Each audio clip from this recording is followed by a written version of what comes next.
किसी के भी मन की बातें जानने के लिए 3 तरीके होते हैं, लेकिन इन तीनों तरीकों को समझना अति आवश्यक है। यदि आप इन 3 तरीकों को समझ लेते हैं तो आप किसी के भी मन की बातें बड़ी ही आसानी से जान सकते हैं। बहुत समय पहले की बात है। एक छोटा सा गांव था। उस गांव में 2 भाई रहा करते थे। बड़ा भाई अंधा था और इसलिए वह हमेशा घर पर ही बैठा रहता था और छोटा भाई खेती किया करता था। लेकिन खेतों में अत्यधिक जानवर आने से पूरी फसलें नष्ट हो जाती थीं, जिनके कारण छोटा भाई बहुत ही ज्यादा परेशान हो चुका था। एक दिन उसे एक तरकीब सूझी। उसने सोचा, खेतों में से इन जानवरों को भगाने के लिए क्यों ना मैं अपने बड़े भाई की मदद ले लूं। वैसे भी बड़े भैया अंधे हैं, खेतों में बैठे रहेंगे और जानवरों की आहट आने पर वह उन्हें जोर से चिल्लाकर भगा भी सकते हैं, जिससे हमारी फसलें नष्ट होने से बच जाएंगी। यह सब सोच विचार करने के बाद उसने अपने खेत में एक झोपड़ी तैयार कर ली और अपने अंधे भाई को खेत में बैठा दिया और उनसे कहा, भैया, यदि कोई जानवर की आहट आपको सुनाई दे तो आप जोर जोर से चिल्लाना। यह सुनकर वह जानवर यहाँ से भाग जाएंगे और हमारी फसलें नष्ट होने से बच जाएंगी। बड़ा भाई खुशी खुशी अपने छोटे भाई की बात मान भी लेता है और वह उस दिन से खेत में ही रहना शुरू कर देता है। जब भी किसी जानवर की आहट उसे सुनाई देती तो वह जोर जोर से चिल्लाने लगता, जिससे वह जानवर वहां से भाग जाता था। ऐसा करते करते कई दिन बीत चुके थे। तभी एक दिन उसके खेत में एक हिरण भागता हुआ आया और वह खेत की बाड़ को तोड़कर वहां से भाग गया। लेकिन उसे हिरण का पीछा करते हुए एक राजा भी उस खेत में आ पहुंचा।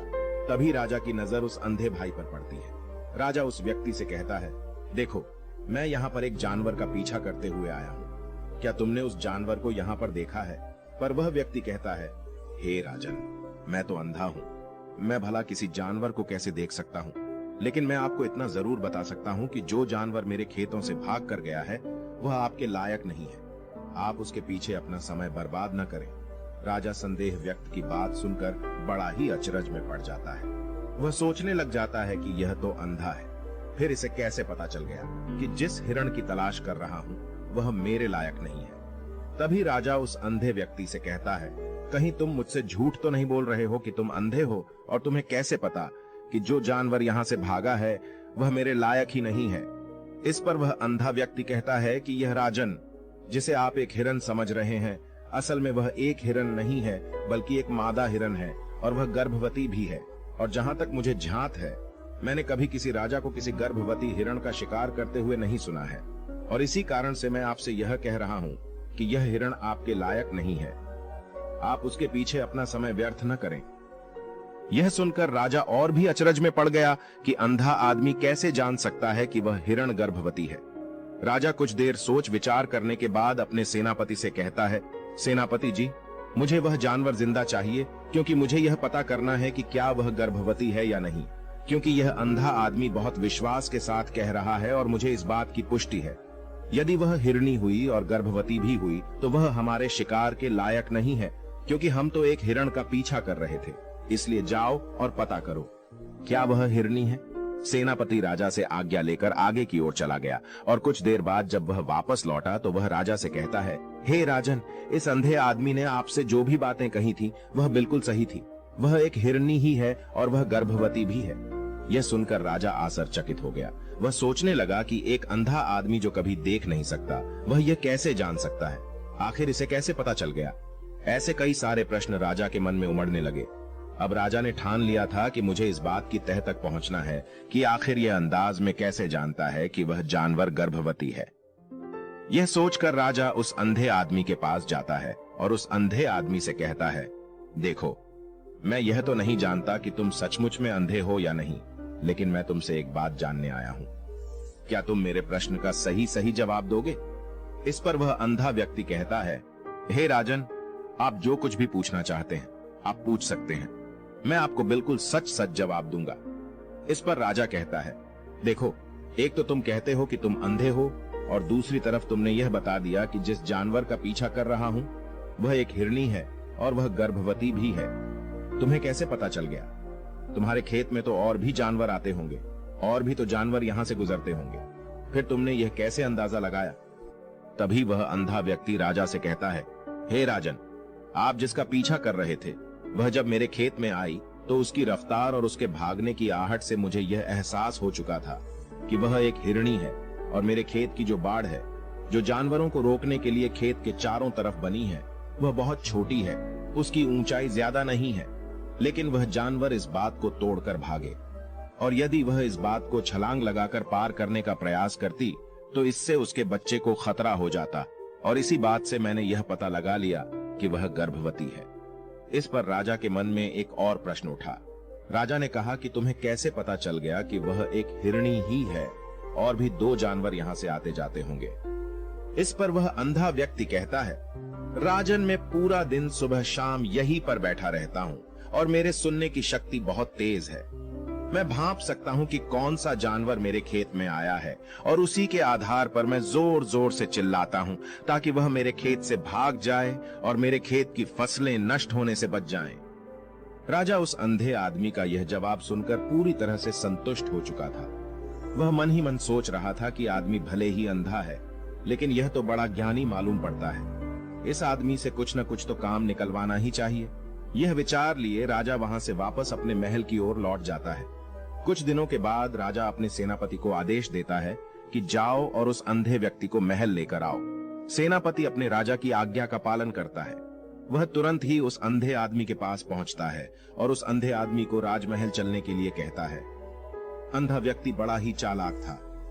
वह समझ चुका था कि राजा जरूर मुझे कुछ न कुछ काम सौंपने वाले हैं और वह काम मुझे मुसीबत में डाल सकता है, लेकिन फिर भी वह सेनापति की बात मान ली और सेनापति के साथ राजमहल पहुंच गया। राजमहल पहुंचते ही राजा उस अंधे व्यक्ति से कहता है, आप तो बड़े ज्ञानी हैं, आपको किसी भी बात का पता बड़ी आसानी से चल जाता है। आज मैंने आपको यहाँ इसलिए बुलाया है क्योंकि मैं आपसे यह जानना चाहता हूँ कि मेरी पत्नी पतिव्रता है या नहीं। इस पर वह अंधा व्यक्ति कहता है, हे राजन, यह कैसा प्रश्न हुआ। इस पर राजा कहता है, मैंने बिल्कुल उचित प्रश्न किया है, मुझे इस प्रश्न का उत्तर दीजिए।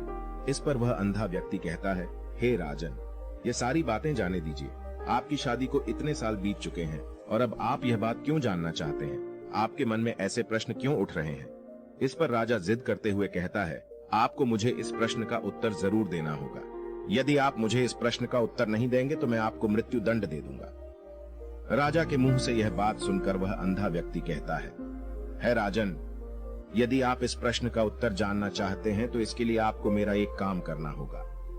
राजा कहता है, बोलो मुझे क्या काम करना होगा? इस पर वह कहता है, इसके लिए आपको अपनी पत्नी को मेरे साथ कमरे में अकेले छोड़ना होगा। उस अंधे व्यक्ति की यह बात सुनकर राजा पहले तो क्रोधित हो जाता है, लेकिन फिर कुछ सोच विचार करने के बाद वह उस अंधे व्यक्ति की बात मान लेता है और अपने सेनापति को आदेश देता है, सेनापति जी, इस व्यक्ति को और मेरी पत्नी को एक कमरे में कुछ देर के लिए अकेला छोड़ दें। सेनापति बिल्कुल वैसा ही करता है। अब राजा की पत्नी और वह आदमी एक कमरे में बंद हो चुके थे। तभी आदमी राजा की पत्नी से कहता है, रानी, मैं आपको छूना चाहता हूँ। इस बात पर रानी अत्यधिक क्रोधित हो जाती है और उस अंधे व्यक्ति को पकड़ पकड़ कर पीटने लगती है, कभी हाथों से तो कभी लातों से तो कभी पटक पटक कर। इस तरह उसने अंधे आदमी की बहुत पिटाई की। उसके बाद किसी तरह से वह अंधा आदमी अपनी जान बचाकर वहां से भाग निकलता है और राजा के पास पहुंचता है और राजा से कहता है, हे राजन, आपकी पत्नी पतिव्रता नहीं है।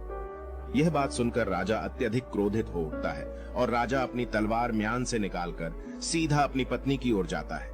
क्रोधित होकर वह अपनी रानी से कहता है, रानी जी, आज मैं जो भी सवाल आपसे करने वाला हूँ उसका मुझे सच सच जवाब दीजिएगा, और यदि आपने एक शब्द भी छोटा कहा तो मैं आपका सर अभी आपके धड़ से अलग कर दूंगा। आगे राजा कहता है, मुझे बताइए, आप पतिव्रता हैं या नहीं? इस बार रानी कहती है, हे राजन, आप भले मुझे जान से मरवा दें, लेकिन आज मैं सच बोलूंगी, मैं पतिव्रता नहीं हूँ। राजा ये बात सुनकर बहुत ही दुखी और निराश हो जाता है। उस अंधे आदमी ने जो भी कहा था वह बिल्कुल सच कहा था। ये बात सुनकर तुरंत ही राजा उस अंधे आदमी के पास पहुंचता है और आकर उस अंधे आदमी से कहता है, तुम्हें कैसे पता चला कि मेरी पत्नी पतिव्रता नहीं है? अंधा आदमी कहता है, हे राजन, बड़ी सीधी सी बात है, मैंने तो आपकी पत्नी से बस इतना ही कहा था कि मुझे आपको छूना है। और इस बात पर वह इतना क्रोधित उठी कि उन्होंने गुस्से में आकर मुझे लात घूंसों से पीटना शुरू कर, और भला कोई औरत किसी और मर्द को कैसे छू सकती है। लेकिन उन्होंने न आव देखा न ताव, बस लात घूंसों से मुझ पर बरसना शुरू कर दी, और एक पतिव्रता नारी कभी भी पराये मर्द को नहीं छूती। जब मैंने उनसे छूने के लिए कहा था तो वह उस वक्त मुझे मना कर सकती थी, लेकिन उन्होंने तो मुझे पीटना शुरू कर दिया और देखते ही देखते उन्होंने मेरे पूरे शरीर को छू लिया। अब आप ही बताइए, ऐसी स्त्री भला पतिव्रता कैसे हो सकती है? इस बात पर राजा कहता है, तुम तो बड़े ज्ञानी मालूम पड़ते हो, तुम्हारी बात बिल्कुल सही है। चलो तुम मेरे एक और प्रश्न का जवाब दो। तुमने मुझे इस प्रश्न का सही जवाब दे दिया तो मैं तुम्हें यहां से जाने दूंगा। राजा उस अंधे आदमी से कहता है कि तुम मुझे बताओ, क्या मैं सच में अपने पिताजी का ही बेटा हूं या फिर किसी और का? इस पर अंधा आदमी कहता है, हे राजन, इस बात से आपको क्या लेना देना, आप किसी की भी औलाद हो, आखिर आप इस राज्य के राजा ही, इसलिए इस प्रश्न को जाने दीजिए। राजा कहता है, नहीं नहीं, मुझे इस प्रश्न का सही जवाब चाहिए, अन्यथा यह प्रश्न मुझे बहुत परेशान करता रहेगा, इसलिए मैं इसका सही सही जवाब आपसे जानना चाहता हूँ। यदि तुम इसका सही सही जवाब दे देते हो तो तुम यहाँ से जा सकते हो। इस पर वह आदमी कहता है, इसके लिए तो मुझे आपकी माँ के पास भी जाने की आवश्यकता नहीं है। मैं आपको अभी भी यह बता सकता हूँ कि आप किसकी औलाद हैं, लेकिन उससे पहले मैं चाहता हूँ कि आप मुझसे वादा करें कि आप मुझ पर क्रोध नहीं करेंगे। राजा ने कहा, मैं तुमसे वादा करता हूँ, मैं तुम पर क्रोध नहीं करूंगा। उसके बाद वह अंधा आदमी राजा से कहता है, राजन राजन, आप तो अपने ही पिता के पुत्र, लेकिन आप पर एक कंजूस सेठ की छाया पड़ी हुई है। यह सुनकर राजा बहुत ही क्रोधित हो उठा और वह तुरंत तलवार निकालकर अपनी माँ के पास पहुंच जाता है। वहां पर पहुंचने के बाद अपनी माँ से कहता है, माँ मुझे सच सच बताइए, क्या मैं अपने ही पिता का पुत्र हूं या नहीं? यदि आपने मुझे सही सही नहीं बताया तो मैं यहीं पर प्राण त्याग दूंगा। मुझे बताओ क्या सच है? इस पर उस राजा की मां कहती है, बेटा तू है तो अपने ही पिता का पुत्र, लेकिन तुम्हारे ऊपर एक कंजूस सेठ की छाया पड़ी हुई है। जब मैं एक बार नहाने के बाद अपना मुंह आईने में देख रही थी, तभी उस कांच के पीछे मुझे एक कंजूस सेठ नजर आता है और उसी की छाया तुम पर पड़ चुकी है। यह सुनते ही राजा और भी ज्यादा अचरज में पड़ जाता है और वह तुरंत दौड़ा दौड़ा वापस उस अंधे आदमी के पास पहुंचता है और उस अंधे आदमी से कहता है, तुम्हें कैसे पता चला कि मुझ पर एक कंजूस सेठ की छाया पड़ी हुई है? इस पर अंधा आदमी कहता है, राजन, आपने मुझसे कई सारे सवाल पूछे जिनका जवाब भी मैंने आपको सही से दिया। यदि कोई और राजा होता तो मुझे उसके बदले ढेर सारे इनाम दिया होता, लेकिन अब तक आपने मुझे एक फूटी कौड़ी भी नहीं दी। इस बात से मैंने अंदाजा लगा लिया था कि आप बहुत कंजूस हैं।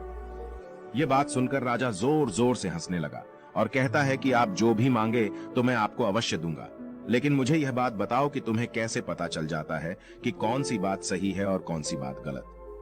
तुम किसी की बात का इतना सटीक और सही जवाब कैसे दे पाते हो? इस पर वह अंदाज में कहता है कि हे राजन, मैं तो वैसे ही अंधा हूं। मेरी आंखें होती तो मैं किसी की भी मन की बातें बड़ी सरलता से जान लेता। मन की भी एक भाषा होती है और यह भाषा मनुष्य के शरीर के व्यवहार के रूप में देखी जा सकती है। उसकी आंखों से, उसके होठों से, उसकी दान करने के तरीकों से, उसकी क्रियाओं से यह पता किया जा सकता है कि उसके मन में क्या चल रहा है।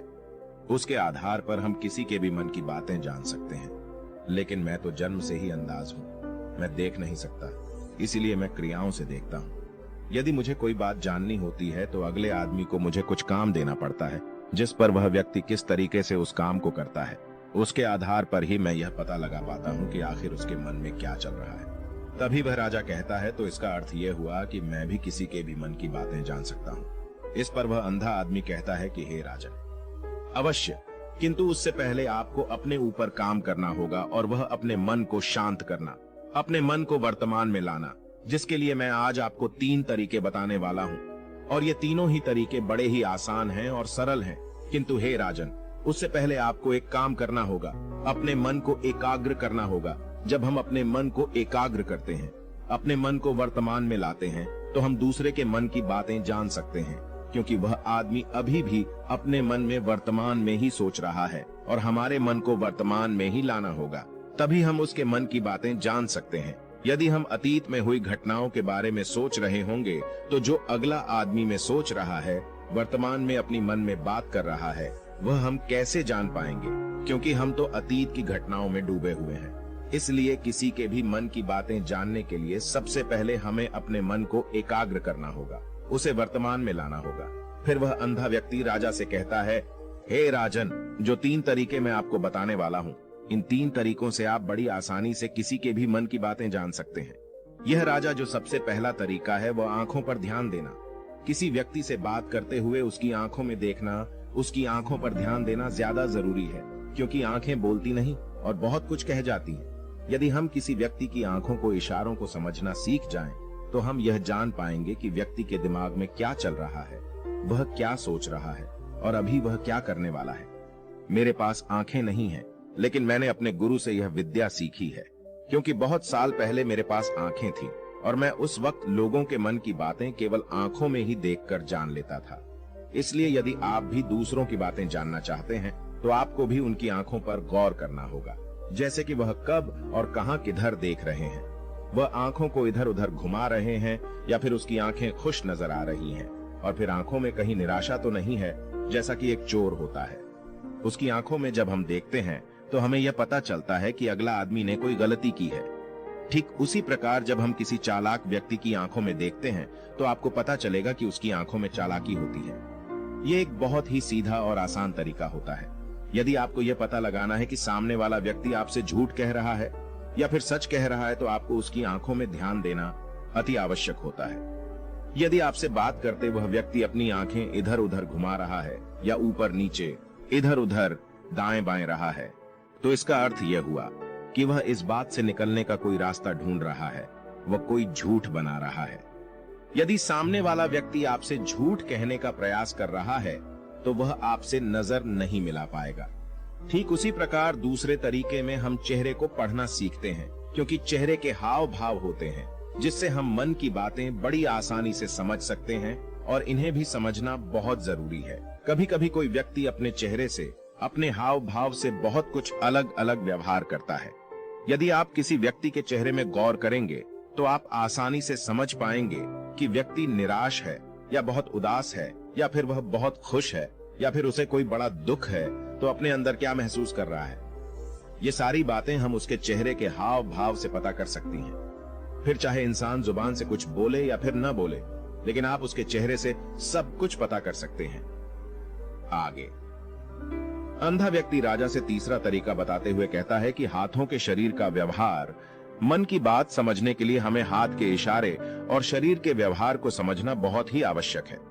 कोई व्यक्ति जब भी बात करता है, जो आपने देखा होगा कि वो अपने हाथों को हिलाता है, अपने हाथों से इशारा करता रहता है। वह बातों के साथ साथ अपने शरीर का जो व्यवहार है उसका भी पूरा उपयोग करता है, जिससे हमें यह पता चल पाता है कि वह व्यक्ति हमारी बातों पर कितना ध्यान दे रहा है और उसके मन में क्या चल रहा है। शरीर के व्यवहार को देखने के लिए उसके हाथ हिलाने के चेहरे पर बार बार हाथ लगाने और हाथों को एक दूसरे पर मसलना, ऐसी बहुत सी क्रियाएं करता है। उस पर हमें ध्यान देना अति आवश्यक है। मन की बात को समझने के लिए हमें शरीर के विज्ञान को भी समझना पड़ता है।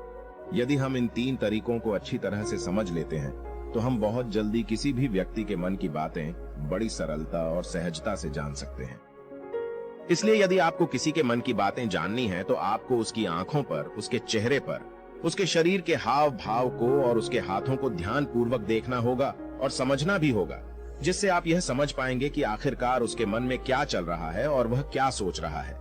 लेकिन उससे पहले आपको अपने मन को एकाग्र करना होगा, शांत करना होगा और अपने मन को वर्तमान में लाना होगा। तभी आप उस व्यक्ति की इन सभी क्रियाओं पर ध्यान दे पाएंगे और उन्हें समझ पाएंगे। आप यदि अतीत की घटनाओं में व्यस्त हैं, भविष्य की योजनाओं में व्यस्त हैं, तो आप उस व्यक्ति के हाव भाव पर कभी ध्यान ही नहीं दे पाएंगे और न ही आप कभी भी समझ पाएंगे कि आखिरकार उस व्यक्ति के मन में क्या चल रहा है, वह क्या सोच रहा है। या काम कोई भी कर सकता है, या एक प्रकार की विद्या है जो मुझे मेरे गुरु ने सिखाई है। राजन, अगर आपको यह जानना है तो मेरे साथ आपको कुछ दिन रहकर इसका अभ्यास करना होगा। राजा तुरंत राजी हो जाता है और वह उस अंधे व्यक्ति को अपने राज्य का राजगुरु नियुक्त कर देता है और खुद अंधे व्यक्ति का शिष्य बन जाता है। तो दोस्तों, ये कहानी आपको कैसी लगी? उम्मीद है इस वीडियो से आपको बहुत कुछ पता चला होगा। अगर आपको हमारी ये कहानी पसंद आई तो चैनल को सब्सक्राइब जरूर करें।